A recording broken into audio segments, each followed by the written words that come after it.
امیر فیلم چه ببینه؟ دو تا برو عقب بیا. انابل آنابل بزن. نه این خیلی ترسناک. فیلم اصلا ترسناک حرف اینجا نست. فیلم ترسناک باشه ما اصلا نگاه نمیکنه. فیلم ترسناک خیلی. خوراکمونه. مطمئن. هر یخ خوراک جگر میخوره. انابل بیار بزن نگاه کنه. امیر گفتم میرم نزن. میترسم. فیلم به این قشنگی به این قشنگی خیلی فیلم خوبه.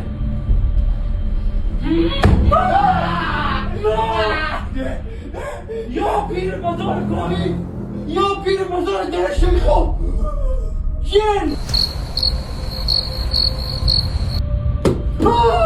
بسم الله الرحمن الرحیم.